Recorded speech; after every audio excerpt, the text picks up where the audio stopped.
ശ്രീസ് haven't എന്ന എൻ്റെ ചാനലിലേക്ക് എല്ലാവർക്കും സ്വാഗതം. ആദ്യമായി കാണുന്നവർ ലൈക്ക് ചെയ്യുക, സബ്സ്ക്രൈബ് ചെയ്യുക, സപ്പോർട്ട് ചെയ്യുക. ഇന്നത്തെ നമ്മളുടെ പാചകം നല്ല അടിപൊളി കേരള സ്റ്റൈൽ നാടൻ ബീഫ് റോസ്റ്റാണ്. ഇതിലേക്കായി ബീഫ് 1 കിലോ വാങ്ങി കഴുകി വൃത്തിയാക്കി കുക്കറിലേക്ക് എടുക്കുക. ഇതിലേക്ക് കുറച്ച് മസാല നമുക്ക് ചേർക്കേണ്ടതുണ്ട്. ഒരു 1/2 സ്പൂൺ മുളക് പൊടി, 2 സ്പൂൺ മല്ലിപ്പൊടി, ഒരൽപ്പം ഗരം മസാലയും മഞ്ഞൾപ്പൊടിയും, 1 സ്പൂൺ കുരുമുളക് പൊടി പ്ലസ് സ്പൈസസ്. അത് കഴിഞ്ഞ് 2 പച്ചമുളക് വട്ടം വെട്ടി ഇതിലേക്കിടുക. ഇതിന് ശേഷം നമ്മൾ എടുത്തു വച്ചേക്കുന്ന സ്പൈസസും മുളക് പൊടി മസാല എല്ലാം ചേർത്ത് നമുക്കിതിലേക്കിടാം. ആവശ്യമുള്ളവർക്ക് കാശ്മീരി മുളക് പൊടി വേണമെങ്കിൽ ഇടാം. അത് കഴിഞ്ഞ് ഒരു 1/2 സ്പൂൺ ഇഞ്ചി വെളുത്തുള്ളി പേസ്റ്റ് നമുക്ക് ഇതിലേക്ക് ഇടേണ്ട ആവശ്യമുണ്ട്. അത് കഴിഞ്ഞ് അവരവരുടെ ടേസ്റ്റിനനുസരിച്ച് ഉപ്പ്, ചിലർക്ക് കൂടുതലായിരിക്കാം, ചിലർക്ക് കുറവായിരിക്കാം. അത് അവരവരുടെ രുചിക്കനുസരിച്ച് ചേർക്കേണ്ടതാണ്. അതിനുശേഷം ഈ മസാലയും ബീഫും നല്ല രീതിയിൽ മിക്സ് ചെയ്തെടുക്കുക.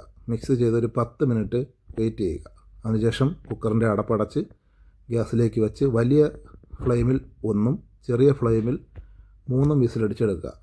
അത് ഒരേ സ്ഥലത്തെ കുക്കറിൻ്റെയും ബീഫിൻ്റെയും അവസ്ഥ അനുസരിച്ചിരിക്കും.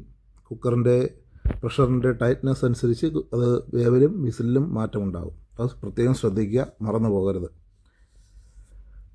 എൻ്റെ കുക്കറിൽ ഇപ്പം ഒരു വിസിൽ നമ്മൾ വലിയ തീയിലും ബാക്കി 3 എണ്ണം ചെറുതിലുമാണ്. ആ ഒരു സമയത്തേക്ക് വിസിലെല്ലാം വന്നു കഴിഞ്ഞു. നമുക്ക് കുറച്ച് ഐറ്റംസ് റെഡിയാക്കേണ്ടതുണ്ട്. തേങ്ങാക്കൊത്ത്, നീളത്തിലരിഞ്ഞ ഇഞ്ചി, വെളുത്തുള്ളി, ചെറിയ ഉള്ളി, പച്ചമുളക്, ഇത്രയും ഐറ്റം കൂടെ നമുക്ക് ഒരു 2 മീഡിയം സൈസ് സവാള ചെറുതായിട്ട് കട്ട് ചെയ്തതും ആവശ്യമുണ്ട്. അതിനുശേഷം ഒരു പാൻ അടുപ്പത്തേക്ക് വയ്ക്കുക. കുറച്ച് കോക്കനട്ട് ഓയിൽ ഒഴിക്കുക. കോക്കനട്ട് ഓയിൽ തന്നെ ഒഴിക്കണം, അതിനാണ് ടേസ്റ്റ് കൂടുതലും. ആ എണ്ണ ചൂടായി വരുമ്പോഴത്തേക്ക് കുറച്ച് ഉലുവ ഇടുക. ഒരുപാട് ഇടരുത്, കയ്പ്പ് ഉണ്ടാവും. അതൊന്ന് നന്നായി മൂത്ത് വരുമ്പോൾ കടുകിടുക.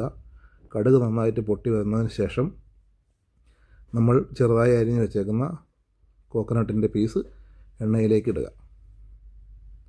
അത് നന്നായി ഒന്ന് വെന്ത് വരണം. അത് ബ്രൗൺ കളർ, ഒരുപാടങ്ങ് കരിഞ്ഞ് പോകണ്ട, ഒരു ചുമന്ന കളറിലേക്ക് അത് മാറി വരും. ആ ഒരു സമയം എന്താ ഈ ഒരു കളർ കണ്ടോ, ഈ ഒരു കളർ വരെ നമ്മൾ അത് നന്നായിട്ട് ചെറിയ തീയിൽ ഒന്ന് റെഡിയാക്കി എടുക്കേണ്ടതായിട്ടുണ്ട്. ഈ ഒരു കളറിലേക്ക് വന്നു കഴിഞ്ഞാൽ പിന്നെ നമ്മൾ ചെയ്യേണ്ടത് നീളത്തിൽ അരിഞ്ഞു വെച്ചേക്കുന്ന നമ്മളുടെ ഇഞ്ചി ഇതിലേക്ക് ഇട്ട് കൊടുത്ത് നന്നായിട്ടൊന്ന് ഇളക്കിയെടുക്കണം. ഇഞ്ചിയും തേങ്ങയും ഈ വെളിച്ചെണ്ണയിൽ കിടന്ന് നന്നായി ഒന്ന് വരണ്ട് വന്നതിന് ശേഷം നമ്മൾ ചെറുതായി അരിഞ്ഞു വെച്ചേക്കുന്ന വെളുത്തുള്ളി ഇതിലേക്ക് ഇട്ട് കൊടുക്കണം. വെളുത്തുള്ളി ഇഞ്ചിയും ഒരുമിച്ചിടേണ്ട ആവശ്യമില്ല. ഇങ്ങനെ ഇട്ടാൽ മാത്രമേ ഇതിൻ്റെ ഫ്ലേവർ കൃത്യമായും അതിലേക്ക് നമുക്ക് ബീഫിലേക്ക് പിടിച്ച് കിട്ടുകയുള്ളൂ. അതിന് ശേഷം നന്നായി ഒന്ന് ഇളക്കി കൊടുക്കുക. ചെറിയ തീയിൽ വയ്ക്കുക, അതായത് സ്മോൾ ഫ്ലെയിം. അത് കഴിഞ്ഞ് അല്ലെന്നുണ്ടെങ്കിൽ ഇത് കരിഞ്ഞു പോകാനുള്ള ചാൻസ് കൂടുതലാണ്. കരിഞ്ഞു പോയാൽ ഭക്ഷണത്തിൻ്റെ ടേസ്റ്റ് തന്നെ മാറിപ്പോകും. ഈ ഒരു അവസ്ഥയിൽ എത്തിക്കഴിഞ്ഞ് കഴിഞ്ഞാൽ ഇപ്പോൾ തന്നെ നല്ലൊരു മണം നമുക്ക് വരും. നമ്മൾ കട്ട് ചെയ്ത് വെച്ചേക്കുന്ന ചെറിയ ഉള്ളിയും, അതായത് നമ്മൾ ചെറിയ ഉള്ളി വട്ടത്തിന് അരിഞ്ഞ് വെച്ചതും പച്ചമുളകും കൂടി ഇട്ട് കൊടുത്ത് നന്നായി ഒന്ന് വാട്ടിയെടുക്കുക. ചെറിയ ഉള്ളി ഒന്ന് വാടി വന്നു കഴിഞ്ഞാൽ കൂടെ തന്നെ സവാളയും അതിനോടൊപ്പം ഇട്ട് കൊടുക്കുക. സവാള ഒന്ന് നന്നായി ഒന്ന് ഇളക്കി ഒരു പകുതി വേവ് ആയി കഴിഞ്ഞാൽ നമ്മളിതെല്ലാം ഒന്ന് സൈഡിൽ നിന്നൊക്കെ ഒന്ന് ഇളക്കിയെടുത്ത് നന്നായി നല്ല രീതിയിൽ തന്നെ ഇത് ഇളക്കിയെടുക്കേണ്ടതായിട്ടുണ്ട്. ഇത് കരിഞ്ഞു പോകാതിരിക്കാൻ പ്രത്യേകം ശ്രദ്ധിക്കണം. പ്രത്യേകം നമ്മൾ തീ നോക്കണം. ഹൈ ഫ്ലെയിമിൽ ഒരിക്കലും വയ്ക്കരുത്. സ്മാൾ തീയിൽ വേണം വെച്ച് ഇത് ചെയ്യേണ്ടത്. ഇതാ ഈ ഒരു പരുവം, ഈ ഒരു വേവ് എത്തിക്കഴിഞ്ഞാൽ നമുക്കിതിലേക്ക് ഒരല്പം മഞ്ഞൾപ്പൊടിയും ഒരല്പം ഉപ്പും, ഈ സവാളയ്ക്ക് വേണ്ടി മാത്രം ഒരല്പം ഉപ്പ് ഇട്ട് കൊടുക്കുക. ഒരു തക്കാളി എടുത്ത് 2ആയിട്ട് മുറിച്ച് ഇതിലേക്ക് വെച്ച് കൊടുക്കുക. ഇതെന്തിനാണെന്ന് എല്ലാവർക്കും അറിയാമല്ലോ. നന്നായി ഒന്ന് വേവിച്ച് അതിൻ്റെ മുകൾ ഭാഗത്തുള്ള തോലെടുത്ത് കളയുന്നതിന് വേണ്ടിയിട്ടാണ്. അത് കഴിഞ്ഞ് അടച്ചു വയ്ക്കുക. ഈ ഒരു സമയം നമുക്ക് നമ്മളുടെ കുക്കറിൽ ആവിയൊക്കെ പോയി റെഡിയായിരിപ്പുണ്ട്. ഇതാ നല്ല മനോഹരമായ ബീഫ് കറി റെഡിയായിട്ടുണ്ട്. ഇത് നിങ്ങൾക്ക് ബീഫ് കറിയായിട്ട് വേണമെങ്കിൽ യൂസ് ചെയ്യാം. കാരണം എല്ലാ മസാലയും ഇതിനകത്തുണ്ട്, ഉപ്പുണ്ട്, ബീഫ് നന്നായി വെന്തിട്ടുണ്ട്, എല്ലാം ഉണ്ട്. ഇതാ കണ്ടോ, നല്ല മനോഹരമായ ബീഫ് കറിയാണ്. ഈ കറിയാണ് നമ്മളിനി റോസ്റ്റാക്കി എടുക്കേണ്ടത്. കണ്ടോ, നല്ല അടിപൊളിയായി വെന്ത നല്ല അടിപൊളി ബീഫ് കറി റെഡി. ഈ ഒരു സമയം നമ്മളുടെ അടച്ചു വെച്ചേക്കുന്ന അടപ്പെടുത്ത് മസാല ഒന്ന് റെഡിയാക്കണം. ഇതാ തക്കാളിയൊക്കെ നന്നായി വെന്ത് നല്ല അടിപൊളി പരുവായി ഇരിപ്പുണ്ട്. ഇങ്ങനെ ജസ്റ്റ് ഒന്ന് തവി കൊണ്ട് നാക്കി കൊടുത്താൽ അതിൻ്റെ മുകളിലെ തോല് ഇളകി വരുന്നതാണ്. ഈ തോല് നമ്മളെടുത്ത് കളയുന്നതാണ് ഏറ്റവും ഉത്തമം കേട്ടോ. ചിലർ ഗ്യാസിൽ തീയിലേക്ക് കാണിച്ച് അത് കരിച്ച് ഇളയുന്നുണ്ട്. അതിനേക്കാൾ ആരോഗ്യകരമായ ഒരു കാര്യം ഇങ്ങനെ ചെയ്യുന്നതാണ്. കാരണം കരി ആയിക്കഴിഞ്ഞാൽ നമുക്കത് ഉപയോഗിക്കുന്നത് നമ്മളുടെ ആരോഗ്യത്തിന് വളരെയധികം ദോഷം ചെയ്യുന്നൊരു കാര്യമാണ്. ആ തക്കാളിയും സവാളയും മസാലയും പച്ചമുളകും ഇഞ്ചിയും വെളുത്തുള്ളിയും തേങ്ങയും എല്ലാം കൂടി മിക്സ് ചെയ്ത് നന്നായി ഇങ്ങനെ വരട്ടിയെടുക്കുക.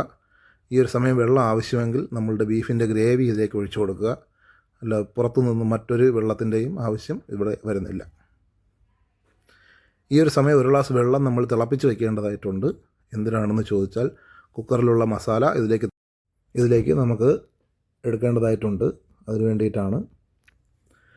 ഇപ്പോൾ എല്ലാവരും കണ്ടല്ലോ ഈ ഒരു അവസ്ഥ. ഈ ഒരു സമയമാകുമ്പോൾ നമുക്ക് അതിലേക്ക് നമ്മളുടെ വേവിച്ച് വെച്ചിരിക്കുന്ന ബീഫ് കഷ്ണങ്ങൾ ഇട്ട് കൊടുക്കാം.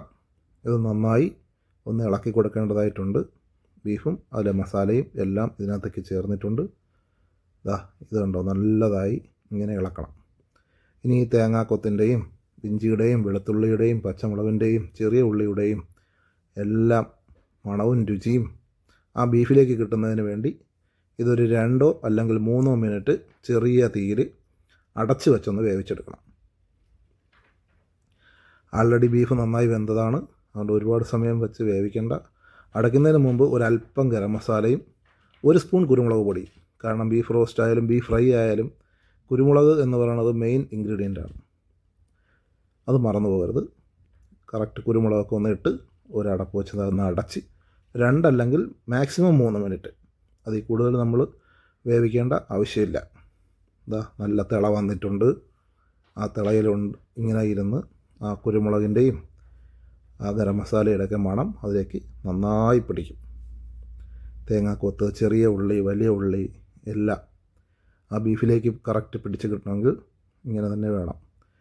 കറക്റ്റ് 2 അല്ലെങ്കിൽ 3 മിനിറ്റ് കഴിയുമ്പോൾ നമ്മൾ അടപ്പെടുത്ത് കഴിയുമ്പോൾ ആ വെള്ളമൊക്കെ വറ്റി നല്ല റോസ്റ്റ് പരുവായി വന്നിട്ടുണ്ട്. ഇത് നമുക്ക് ചപ്പാത്തിയോട് കൂടിയോ പത്തിരിയോടോ നമുക്ക് പൊറോട്ടയോടൊപ്പമോ നമുക്ക് കഴിക്കാം. ഇന്ന് വയ്ക്കുന്ന ബീഫ് നാളെ രാവിലെ കഴിക്കുന്നതിനാണ് ഏറ്റവും ടേസ്റ്റ്. തലേ ദിവസത്തെ ബീഫിനുള്ള ടേസ്റ്റ് ഒരിക്കലും നമുക്ക് മറക്കാൻ പറ്റില്ല. കണ്ടോ, നല്ല അടിപൊളി ബീഫ് റോസ്റ്റ് ഇവിടെ റെഡി ആയിട്ടുണ്ട്. ഇതാണ് ബീഫ് റോസ്റ്റ്. ഇതൊരു 1 മണിക്കൂർ സ്ലോ കുക്കും കൂടി ചെയ്തെടുത്തു കഴിഞ്ഞാൽ നമ്മളെ നാടൻ ബീഫ് ഫ്രൈ, നല്ല കറുത്ത ബീഫ് ഫ്രൈ റെഡിയായി കിട്ടുന്നതാണ്. ഞാനിന്നിപ്പോൾ ബീഫ് റോസ്റ്റാണ് ഉണ്ടാക്കാനായി തീരുമാനിച്ചത്. അതിനാൽ ഞാൻ അത് റോസ്റ്റാക്കി തന്നെ എടുക്കുകയാണ്. ഈ ഒരവസ്ഥ. ഇത് നമുക്ക് ചപ്പാത്തിയോടൊപ്പം ആണെങ്കിലും പൊറോട്ടയോടൊപ്പമോ പത്തിരിയോടൊപ്പമോ നമുക്ക് കഴിക്കാം. വളരെ രുചികരവും ഹെൽത്തിയുമായ നല്ലൊരു ബീഫ് റോസ്റ്റാണ് ഇത്.